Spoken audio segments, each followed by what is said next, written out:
নমস্কার, কবি শুভ দাশগুপ্তের লেখা আশ্চর্য। গরিবের কিছু নেই, ভগবান আছে।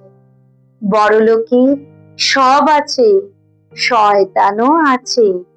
গরিবের ভাত জোটে না, কাপড় ছেঁড়া, তবু ভগবান আছে।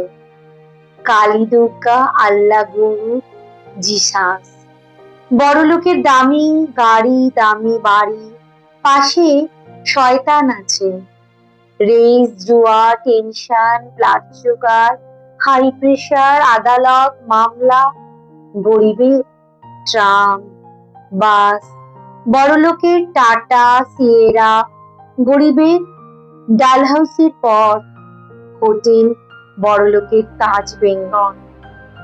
গরিবের কুৎসিত কালো বউ, হলদে দাঁত। বড়লোকের ঘরে ঘরে ঐশ্বর্য রায়, ঝিলিমিলি। গরিবরা বাসন মাজে, কাপড় কাচে, ইটবাসি খায়। বড়লোকেরা পলিটিক্স করে, আইন বানায়, আইন ভাঙে। রোদ্দুর বাড়লে গরিব মানুষের ছায়া দীর্ঘ থেকে দীর্ঘতর, থেকে দীর্ঘতম হয়ে।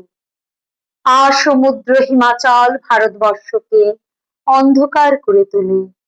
বড়লোকেরা সেই পরিব্যাপ্ত অন্ধকারে মুখ ডুবিয়ে মহার্ঘ মিউজিক সিস্টেমে শাস্ত্রীয় গান বাজায়, শোনে আর একটু একটু করে মহার্ঘতর বিদেশি তরলে গলা ভেজায়। এসব কথা নতুন নয়, সবাই জানে, সবাই বোঝে। তবু পৃথিবীর সব গরিব মানুষ একবার অন্তত বড়লোক হতে চায়।